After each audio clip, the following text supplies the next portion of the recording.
Sí. ¿Sí? Bien. ¿Alguien me dice cuántas clases nos quedan? Yo calculé y dije 4, pero bueno, vamos a ver. No. Bien, 4 con la de hoy. 4 con la de hoy. Hoy es 19. Perfecto. Entonces, a mí me interesaría ver esto puntualmente, que es de la unidad número 5, lo más importante de la unidad número 5. Acuérdense que siempre vamos a preguntar lo que dimos. Siempre vamos a preguntar lo que dimos y por ahí extraemos algunas cosas de todo el contenido. No quiero marearlos hoy, pero sí me gustaría trabajar sobre esto, sobre el proceso de toma de decisión, y si podemos terminarlo, fantástico. Voy a saltearme algunas plaquitas, porque entiendo que por ahí no los tengo que apabullar con tanta información que a lo mejor no es de la ciencia de ustedes, pero sí me gustaría abordar una reflexión. Por esto de que nos faltan pocas clases. Y encima que nos faltan pocas clases, tenemos que tomar el segundo parcial y el recuperatorio, ¿está? También eso, ¿no? ¿Está? Así que bueno,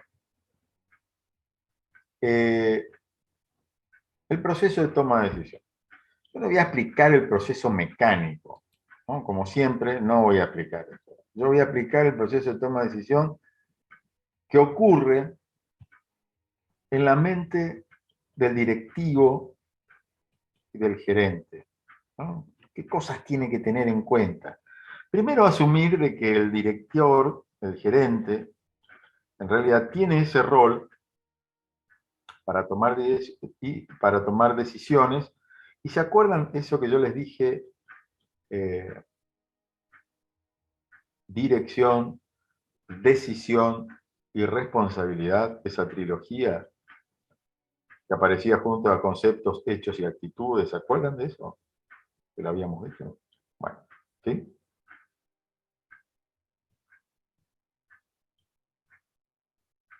Sí. Bien. Entonces, nosotros damos la clase de dirección. Eso significa que dirección significa alternativa. Inmediatamente, si hay una alternativa, nosotros tenemos que decidir por dónde vamos. Esto que acabamos de ver en el cuadro de mando integral, ¿qué hacemos? ¿Activamos el auto ese que es para la familia, para recreación o no?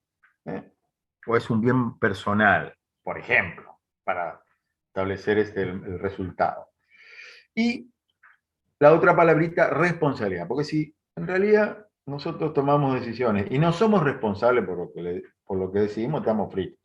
Ahí estamos sonados y muchas veces nos vayan a pensar que no existen personas que toman decisiones pero no se hacen responsables. Bueno, entonces vamos a ver el proceso de toma de decisión en la dirección. Podemos decir de que en función a la calidad de la toma de decisiones de los gerentes, ahí se califica y se valora a la persona que toma la decisión. Y obviamente los directivos y gerentes van a ser evaluados por esto. ¿Cuáles son los ingredientes que aparecen en la decisión de un gerente o un director? La información, el conocimiento, esto que tratamos de generar nosotros, la experiencia, el análisis y juicio. Alguien me dijo, y bueno, hay que poner toda la carne del asador. Bueno, hay que poner toda la carne del asador y por ahí abajo le puse juicio, una combinación, o sea, un buen juicio, ¿no? Tener de alguna manera un buen criterio. Claro que para poder tomar una adecuada decisión, tengo que tener cierta información, ¿no? Y conocimiento, obviamente, de cómo utilizo. Y por ahí también algo de experiencia. Hay que incorporar todo en la decisión, hay que poner toda la parrilla, ¿no? Como decía. Bueno, si quieren esto, véanlo. Los pasos del proceso de toma de decisión tiene que haber una necesidad de tomar una decisión. Si no hay necesidad, no tomamos una decisión. Esto ya lo habrán visto, recontra visto. Y acá aparece algo que a mí me gustaría, por lo menos, detenerme un segundito. Hay tipos de decisiones. Hay unas que son programadas y otras no programadas. A ustedes les va a sonar mucho, mucho seguramente las programadas, ¿no? Y por ahí están relacionadas con problemas repetitivos, rutinarios, analizados y de alguna manera incorporados por el directivo, por el grupo de asesores del directivo. Y las no programadas son aquellas que aparecieron en una situación novedosa y que tenemos, que a lo mejor no lo analizamos, no hicimos adecuadamente algún análisis previo de la situación. Bueno, una contingencia, etc. La pregunta es, a ver, de estos dos tipos de decisiones, ¿cuál creen ustedes que es la más importante?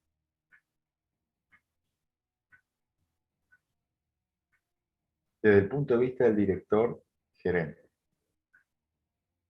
Y acuérdense de su profesión. Siempre me tienen que decir por qué, ¿no? Puede que sean las no programadas por el hecho de que son aquellos imprevistos que van sucediendo a lo largo del Aquellos desarrollo de la imprevistos, ¿no es actividad. cierto? Sí, puede ser, puede ser. ¿Alguien dice otra cosa?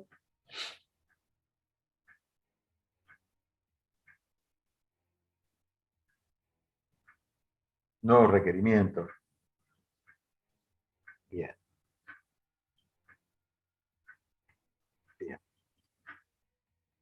¿Alguien más?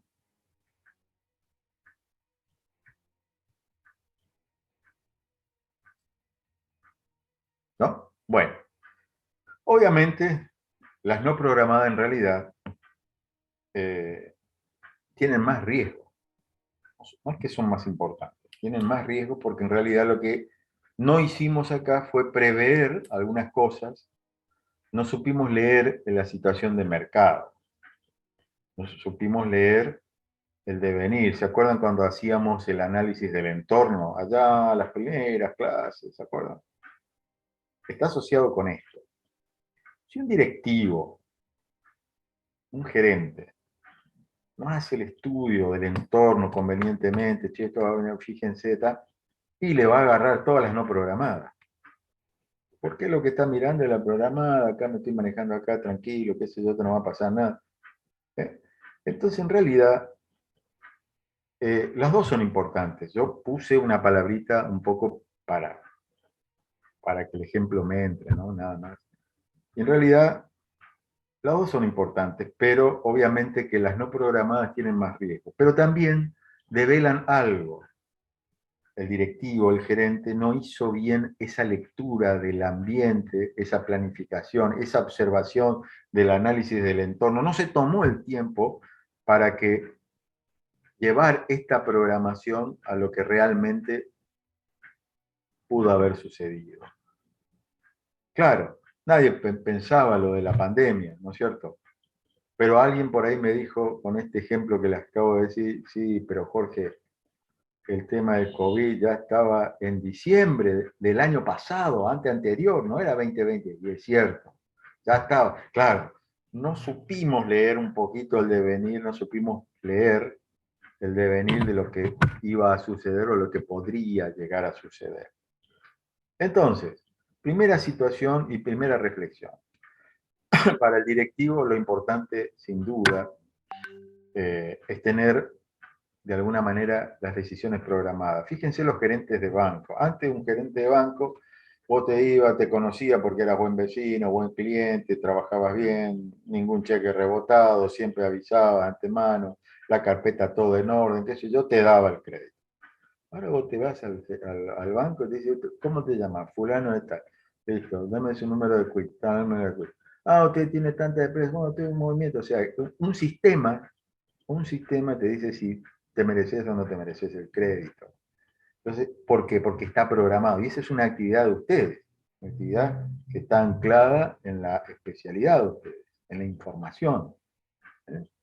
En el bagaje de información que de alguna manera eh, está distribuida en distintos paquetes que ustedes mismos trabajan para definir algoritmos de alguna manera y definir el comportamiento y la intención de pago y el comportamiento financiero y económico del cliente, ¿cierto? Por ejemplo, en el ejemplo este que puse del banco, ¿no? Entonces, como directivo, tratar de trabajar sobre decisiones programadas, que no nos sorprenda nada y que tengamos que hacer un análisis complejo y bueno, y por ahí empecemos a trabajar. Claro, que si queremos llevar una línea nueva de producto, tenemos que poner al sector de creativos y obviamente empezar a trabajar sobre mecanismos creativos y hacer análisis para ver prueba y error, a ver si pueden dar este producto, este servicio, o este producto que estamos tratando de ofrecer al cliente, qué sé yo.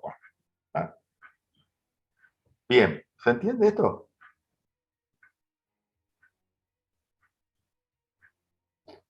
Sí, bien.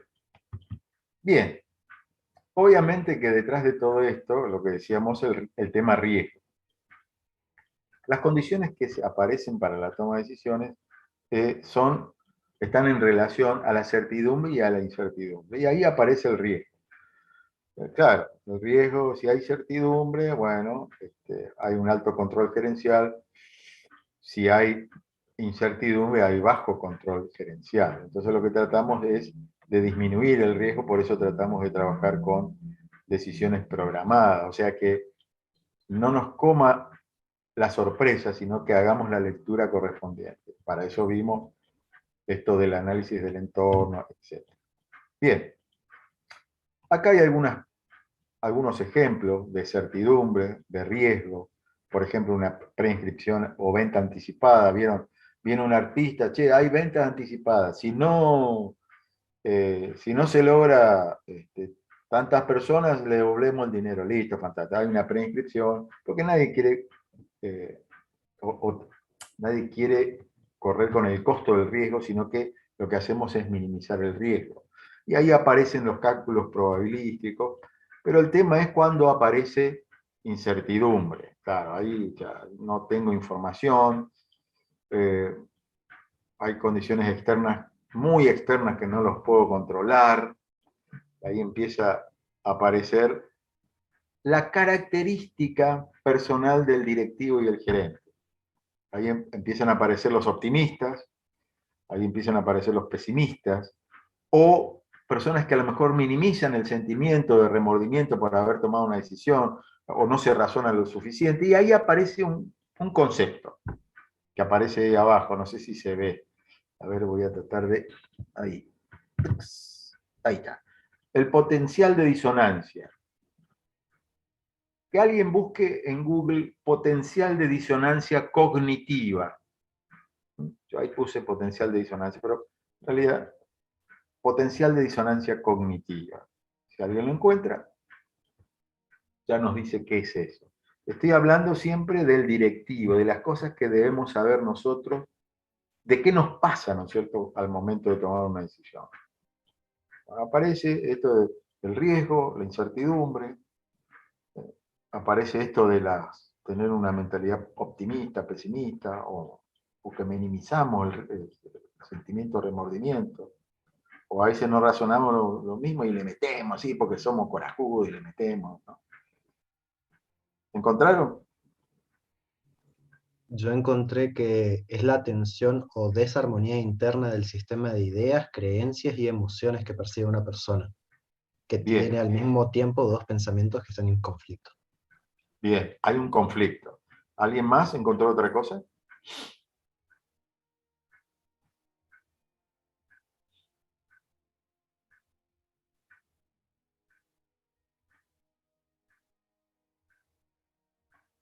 En conflicto. Bien. El conflicto, obviamente, entre un pesimista o optimista, o la minimización de sentimientos o de remordimiento, y algunos no. ¿Eh? Si alguien encontró otra cosa,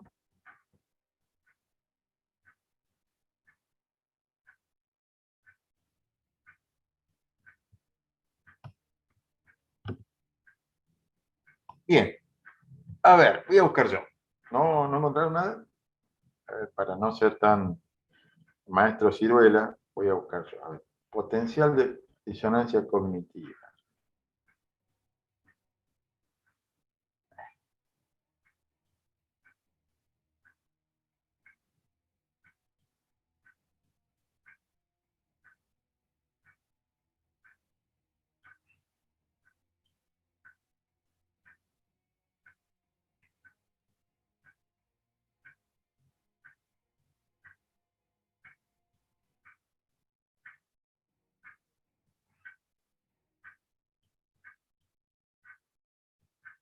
A ver.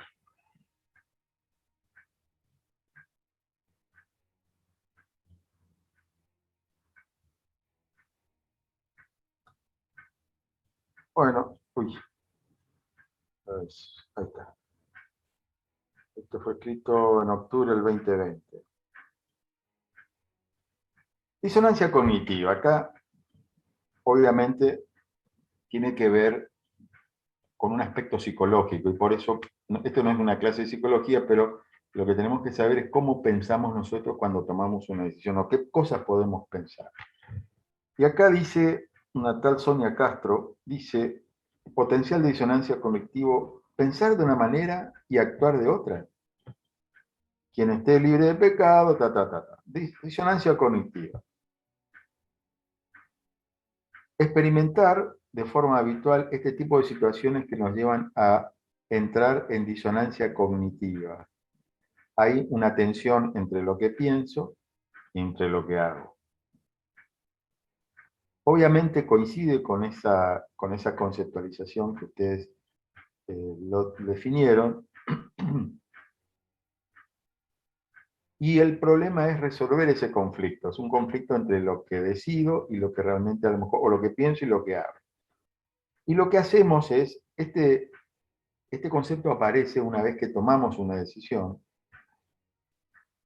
y lo que hacemos es reducir la disonancia cognitiva, porque decimos, no, esto en realidad yo decidí y está bien, pero en realidad lo que existe es un remordimiento, porque algo que hice no tuve en cuenta.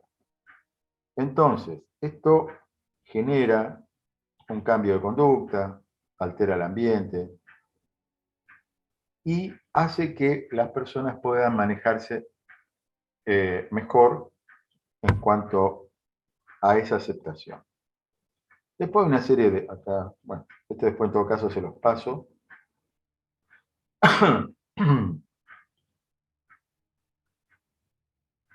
Bueno, y cómo hace influir en las actitudes.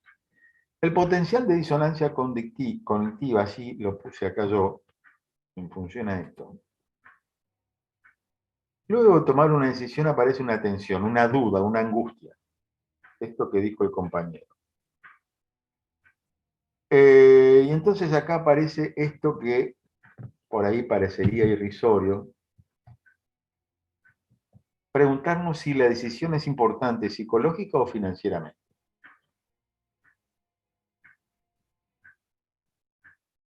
¿Cuál es el ejemplo de esto? Por lo general, y esto es una característica social, ya estoy hablando de social nuestra, sobre todo argentina, nos compramos algo que bueno, que sale una moneda, como dirían los compañeros, nos compramos un reloj fantástico. Y lo primero que decimos, ¿te compraste este reloj? Sí, me compré este reloj. Lo que pasa es que en realidad tenía una oferta, un amigo me consiguió porque un descuento que vino al Paraguay, que tratamos de justificar y en realidad compramos el reloj porque nos gustó y nos hace feliz comprar ese reloj, pulsera, o el celular, o el pantalón de última hora. Bueno, entonces, primera situación, es como un sentido de culpa. Potencial de disonancia, decisiones importantes psicológicas o financieramente. En realidad me compré este celular porque yo me merecía este celular. Yo consideré que me merecía. No sé si les pasó. Pregunto.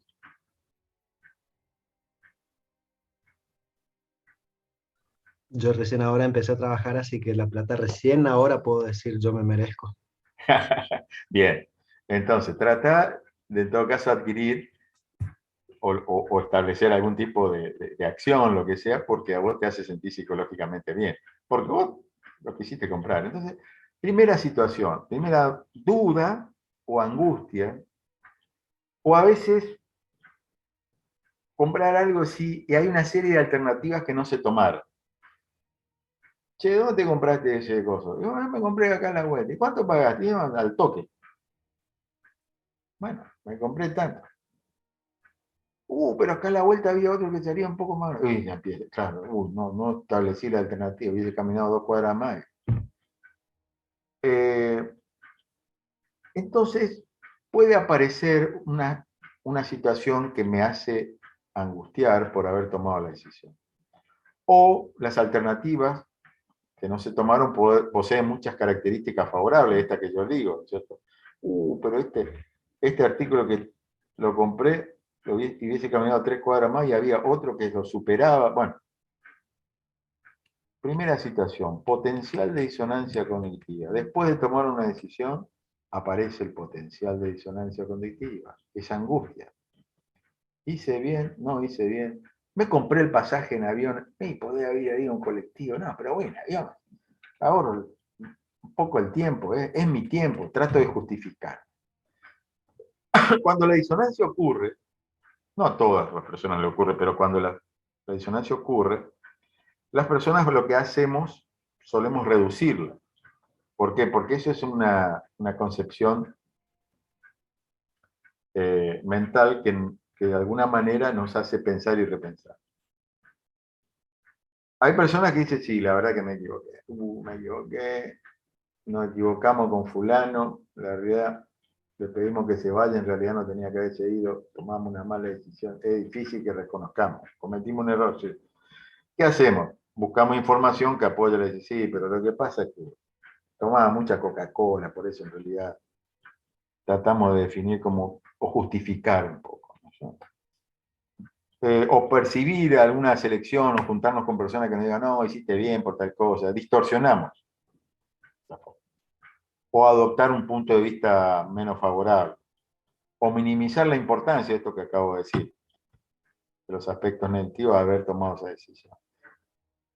No es una clase de psicología, solo quiero que lo sepan. Aparece un potencial de disonancia cuando tomo una decisión.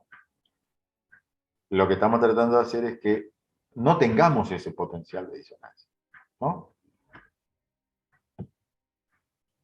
Claro, para disminuir ese potencial de disonancia, lo que hacemos es trabajar sobre riesgo, utilizamos cálculos probabilísticos, datos históricos, y si trabajamos sobre incertidumbre, trabajamos sobre escenarios. ¿Qué significa eso? Hacemos escenarios posibles. Bien, una cosita más. Esto lo vamos a pasar. Vamos a pasar. A ver. Acá.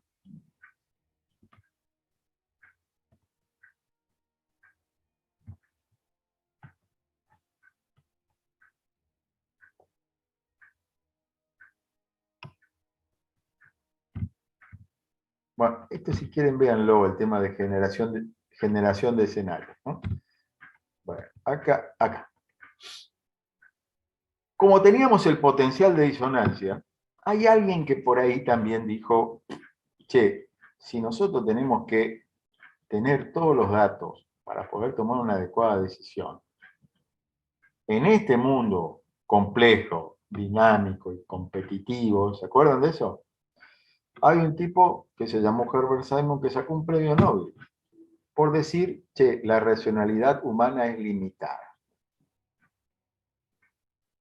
¿Qué significa? Claro, él sostuvo a través de un psicólogo, ¿no? A través de su análisis, dijo, che, si nosotros tenemos que tomar una adecuada decisión, esta racionalidad humana es limitada porque en realidad toda la carencia de información que tenemos para tomar una adecuada decisión, no tenemos ni tiempo ni dinero para hacerlo. O sea, para recordar tanta cantidad de información, y esto casi es una limitación de la misma inteligencia.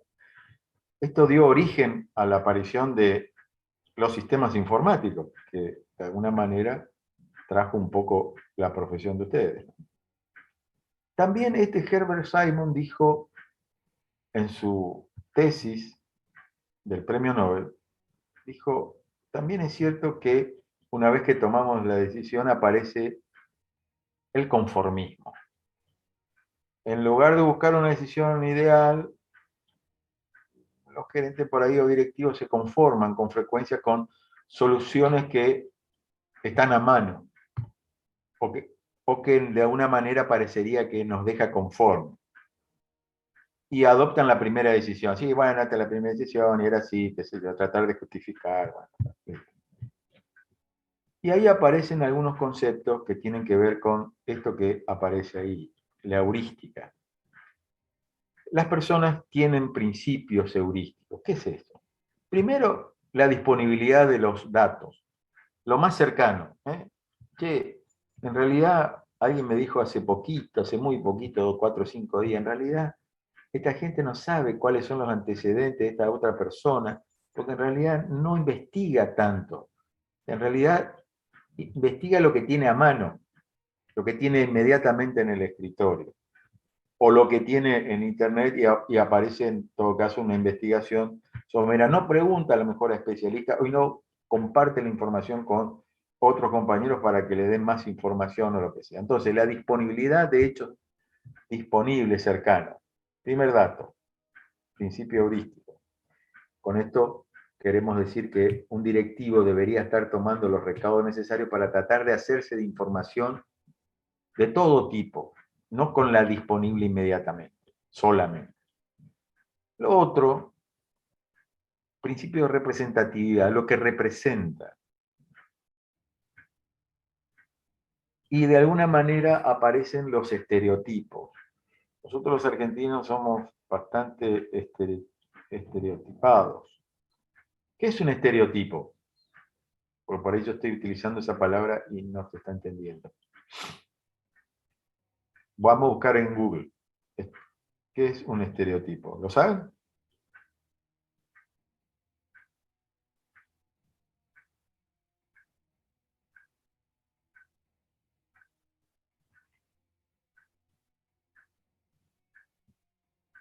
¿Se cortó? ¿O pasó? Un estereotipo sería una idea preconcebida que tenemos sobre diferentes personas en base a Bien, ideas propias nuestras nomás. bien, bien, bien, bien, bien. Bien, muy bien. De vuelta otra vez. A ver. Son ideas preconcebidas que tenemos sobre las personas antes de realmente conocerlas, simplemente porque nosotros creemos que son de esa manera. Exacto, exacto. Estereotipo. ¿Alguien encontró otra cosa?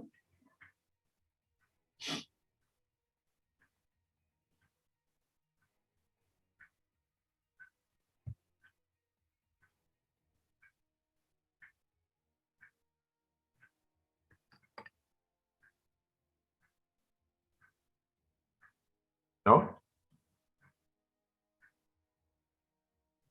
Lo mismo que estereotipos, preconceptos o identificación de acuerdo a lo que nosotros tenemos. ¿Se acuerdan cuando comenzamos también nuestros encuentros? Dijimos que de alguna manera nosotros teníamos una concepción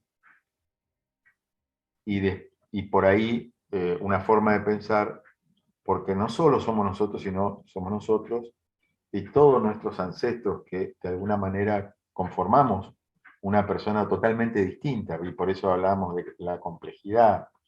¿Se acuerdan de eso? Bueno, la representatividad también está integrada y esto está integrado por estereotipos. Y eso tiene que ver con algo. Un ejemplo que una vez me hicieron proponer, un ejemplo más claro. Me dice, bueno, a ver, en términos así de relaciones entre personas. Tuve una novia japonesa que me traicionó y me dejó no sé cuánto, y al final me traicionó y me hizo re mal. Bueno, veo un japonés y me muero. Ya no hago ningún negocio con ningún japonés, por ejemplo. Ese es un estereotipo. Sería una situación estereotipada. Nosotros socialmente solemos tener varios estereotipos, conceptos estereotipados respecto a las personas, sobre todo en función de los calificativos que tenemos sobre las personas que nos rodean, no somos de los otros países. Bueno, también aparecen anclajes o ajustes que parten de un valor inicial, digamos, un valor, a lo mejor, a ver, yo tengo una moto de determinada marca, entonces mi anclaje es que esa marca de moto, porque a mí me salió bien y a mí me satisface, yo me compro los zapatos de esa marca. No tiene nada que ver, ¿no? Pero me compro esos zapatos porque tengo un anclaje por su valor inicial, un poco lo que puse ejemplo ahí, ¿no? Los anuncios de Nike. También ahí puede vender otras cosas que no sean calzados deportivos, pero bueno, también compro los pantalones, vestimenta, que yo, porque dicen Nike, y eso, como las zapatillas me salieron bien, asumo que lo demás está perfecto. Son anclajes también.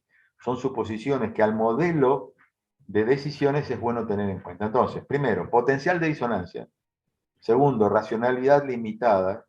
Esto significa para que abramos el juego. Tercero, conformismo.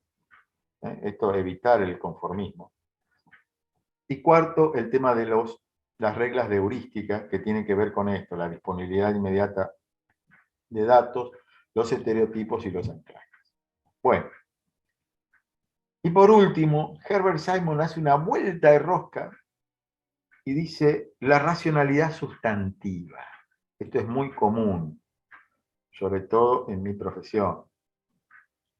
La suposición de que si esto trae buen margen y ventas, está bueno. Si el margen aumenta con esto, significa el modelo de acción humana, obviamente es economicista, este es un modelo antropológico, o sea, el hombre es feliz y tiene dinero. Entonces, si yo con mi decisión magnifico los ingresos o el beneficio, eso es bueno. Tiene que ver con los principios de economía neoclásica, con los neoliberales, ¿no es cierto? Pero también lo puso él ahí como tratar de decir, che, esta decisión que tomé me dio plata, sí, me dio plata y esto me hace... Bueno, te dio plata, pero no es lo correcto o no es una buena decisión. O sea, parte de una suposición de que todo lo económico está bien.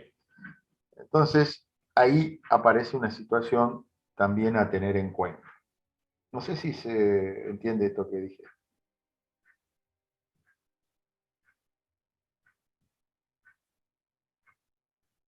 ¿Se entiende? Sí, está entendiendo. Sí, bueno. Bien. Bien, hasta acá llegamos entonces. No quiero incomodarlos más, pero me interesaría que por ahí repasen estas cositas desde el punto de vista de la toma de decisión, porque es importante tener en cuenta estas cosas que nos pasan a los directivos cuando tomamos algún tipo de decisión. Y no nos va a pasar solamente cuando seamos directores o gerentes, sino nos va a pasar en la vida real. Y por último, respecto al riesgo, muchas veces decimos, che, cuando hay riesgo está complicado, y esto de hacerse de la información inmediata o de abrir el juego, tratar de preguntar a otras personas a ver qué te parece. Unas cosas, alguien por ahí dijo, che, es cierto, el riesgo, si el riesgo individual en decisiones individuales está bien, y el riesgo compartido en decisiones en grupo puede ser. Y ahí viene una pregunta, ¿qué es lo que es más conveniente, una decisión grupal versus las individuales? Claro, las grupales traen un tema de análisis, así como hicimos nosotros recién este análisis con el compañero, tratar de definir la perspectiva y los objetivos, relacionarlos, donde nos pusimos a reflexionar. Él lo hizo rápidamente, quizás con sus dudas, pero cuando nos metimos nosotros empezamos a tardar, porque en realidad puede ser esto, puede ser lo otro. Y por ahí las decisiones grupales tienen esa instancia, o sea, y a veces los grupos tardan en tomar decisiones. Imagínense que nosotros dejamos esa pregunta abierta, ¿no? Y a veces juntar a especialistas significa mejorar un poco la calidad en las decisiones, pero el tema es el tiempo que se pierde en eso, ¿no? Bueno, también cuando uno reúne a personas que deciden, el estatus de las personas que integran a lo mejor el equipo para las decisiones hace que se inhiba a los participantes. Bueno, ahí viene un poco el interrogante, ¿qué es lo que es mejor, decisiones grupales o decisiones individuales? Entonces por ahí a mí me resulta más interesante trabajar sobre decisiones individuales cuando a lo mejor el riesgo es individual, pero si son decisiones grupales o decisiones gerenciales o compartido, cuando hay decisiones en grupo y por ahí necesitamos tener algún tipo de análisis un poco más abierto para no cometer esos errores que habíamos visto recién. ¿Se entiende esto? Bien. Acá hay una idea, puse acá, digamos, algunas ideas para la toma de decisiones, y acá vamos a hacer un ejercicio práctico. Por ejemplo, la tarea rápidamente, ustedes miren esto, y la idea es que cada uno elija 7 elementos para sobrevivir en una isla solitaria en el Océano Pacífico, ya que nuestro avión tuvo un percance y bueno, y aterrizó, bueno, caímos en una isla, se afectaron las alas del avión, y la primera situación es que cada uno de ustedes elijan 7 elementos, luego vamos a una decisión en grupo. A ver, ¿qué eligen de eso que está ahí? Elijan 7. Rápidamente, ahora se lo vamos a hacer rápido, justamente para que se entienda el jueguito, ¿no? Un poco de ejercicio práctico.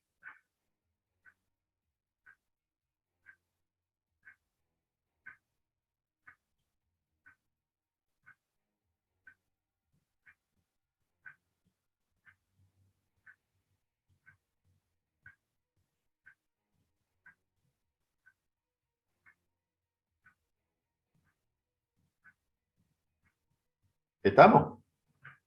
Es para hacerlo un poco más alegre el juego, por eso por ahí poco tiempo.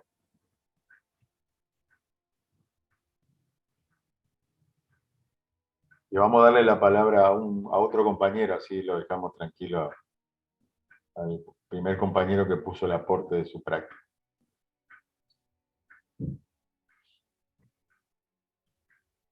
Bueno, a ver, ¿quién se juega?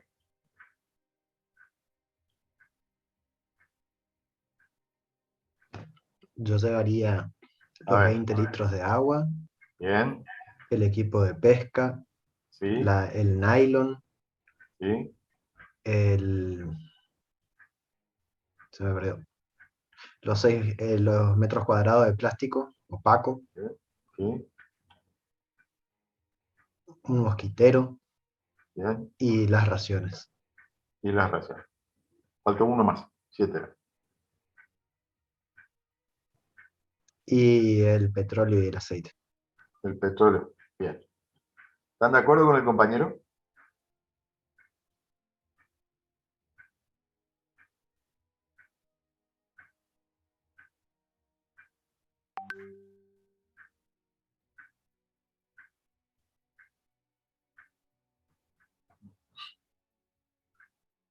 El resto más o menos coincide. ¿El otro compañero? Yo cambiaría eso por el sextante.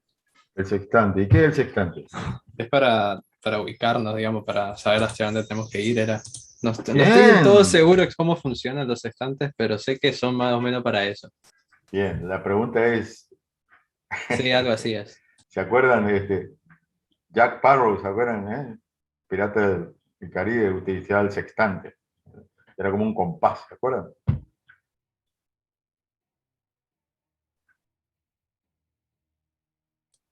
En lugar del mosquitero también. Bien. Yo Vivimos pensé alrededor en del esos mosquito acá en dos, Posadas. Nos bancamos. yo Bueno, pensé en esos fíjense, dos, pero el tema está en que la radio no la sé usar y el sextante no sé qué tanto podría llegar a servir si no te podés mover de una isla. bien. Muy bien. Ya está.